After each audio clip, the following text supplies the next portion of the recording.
Ja, warte noch, so 20, 30 Sekunden, die Follower kommen. Die wissen, dass die kein... Okay, we are ready. So you got it? Yeah. Okay. No, I thought he was going to. Okay. Hi everyone, I'm Marcello Barberi and I'm here with the winner of YCS Dusseldorf, #1, Thomas Rose. Congrats, man, again. It was incredible watching you play this weekend. As I was saying on stream, it was also, Orcust was my deck for the weekend. That's what I would have played walking into the event, so it was really cool seeing you play a deck that was not popular at all in the event. There were only 2 or 3 in the top cut, and you made it all the way. It was an incredible match. You are an accomplished player, of course. This is the 3rd time you win an event.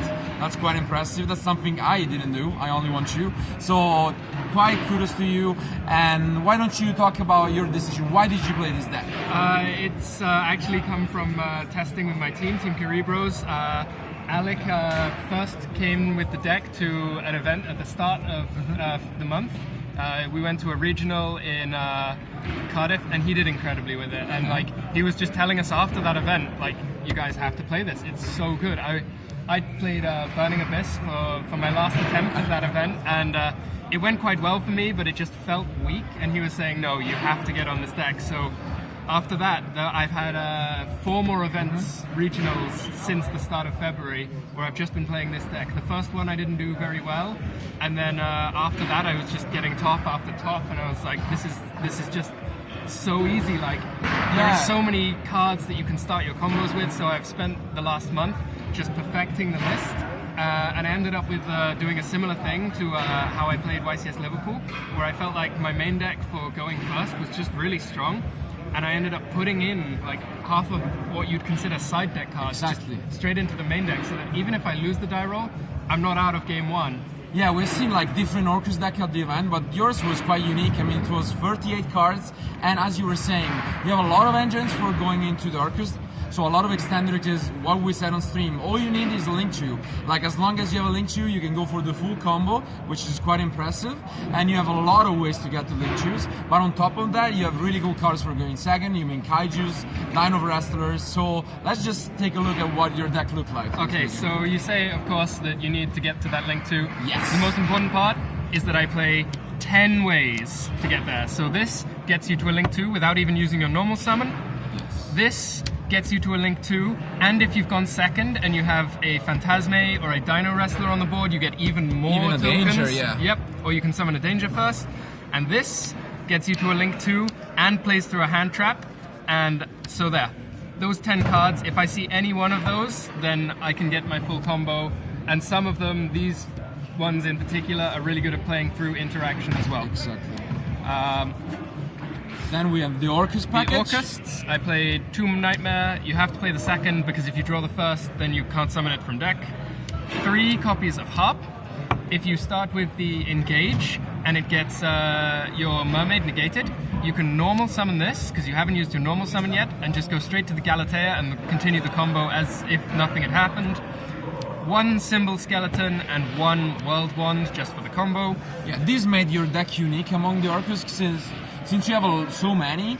Most of the time the Orcust deck is just a only in deck, let's say. But with your scenario, since you can shuffle back the skeleton, you have basically turn 2 the same combo where you can go for Baldur's Word, and it's a huge push. And that's, I think, made the difference between yours. I played both Orchestrated Return and Orchestrated Babel in the main deck. So Ping, who I played against in top 64, unfortunately only one of us could advance from there. Definitely unfortunate. He was playing exactly the same deck as me, but without the field spell. So, like, we both did loads of theory together, and we ended up on almost exactly the same list. I showed him mine just as we were writing our lists, and he thought, yeah, it's nearly there. It's just a slight change, and maybe if I hadn't been there, he would have been sat in this seat. And then we have Phantom Knights. This one, again, I've seen a lot of people only playing 1 of each, and the bare minimum for resolving the Azathoth combo. But the Phantom Knights were just really strong, so I played the 2 of each of the monsters and 2 Fog Blades as well.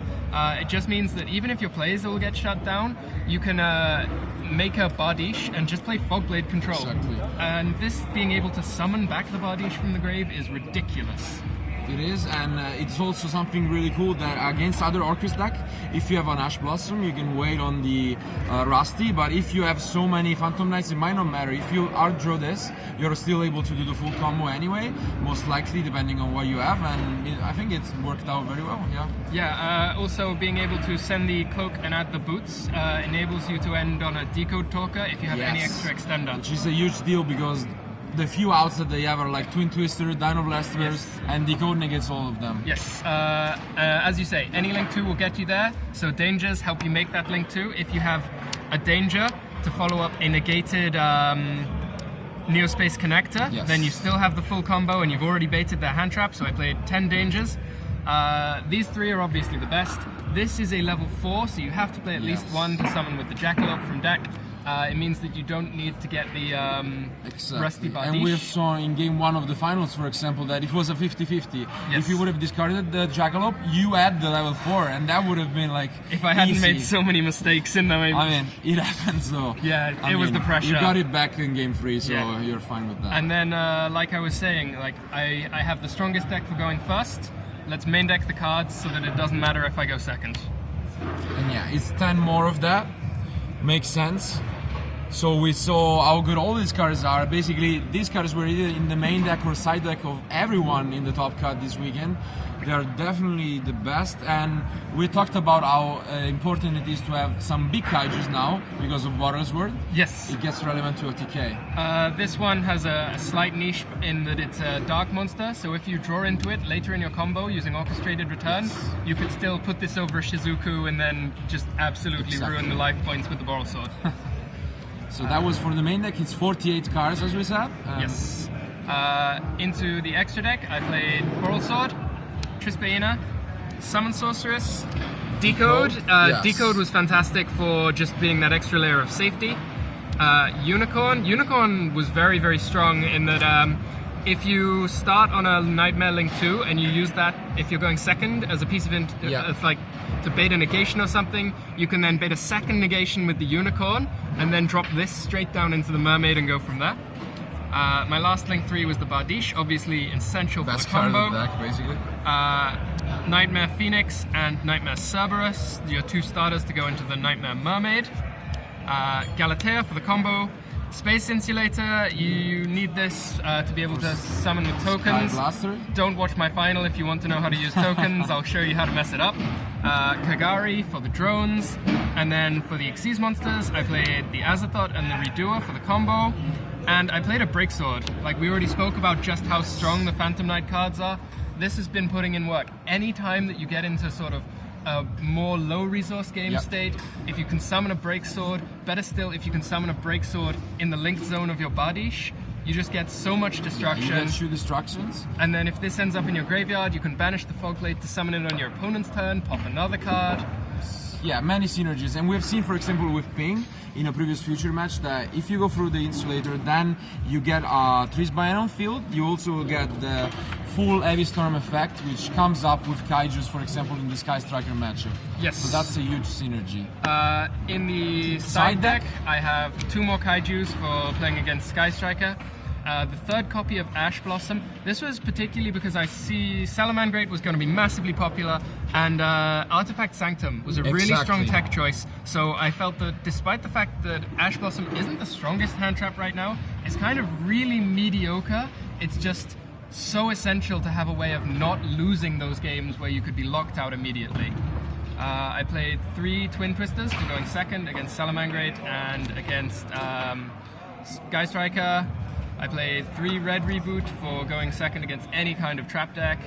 And then given that I'm already main decking so many cards for going second, this was another suggestion from my teammate Alec. He's really good for coming up with deck building theory. He was saying that we should be siding some cards to have an even stronger matchup when we know that we're going first after side decking. So we played 3 Called by the Grave, just 1 Magical Midbreaker Field. Alex nearly made a big mistake there. We were riding a side deck in the line. We had 2 DD Crows, and then we realized, no, we have too many cards for going second.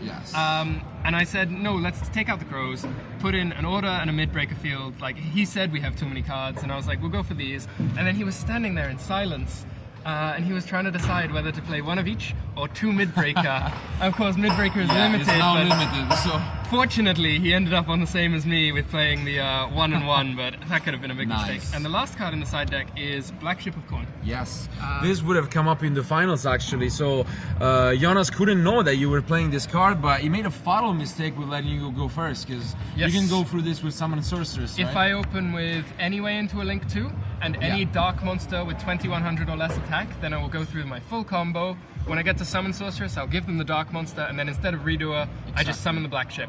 There have been like a few games across the weekend where I will win game 1, I will play game 2, and then it'll be going to and fro, and like it could be either player's game, and then if there's like not many minutes on the clock and I don't want to draw, Yes. then I will say, okay, let's just go to game 3, and if I can go first and get my combo, It is definitely doable. the time rules are ridiculous, so I will make the best use of it as I can. Like It is part of the game, so it makes sense that you found a way to go for that. I'm really unhappy that that's the way that it is, but if that's how it is, then I'm gonna use it to the best of my advantage. Makes sense.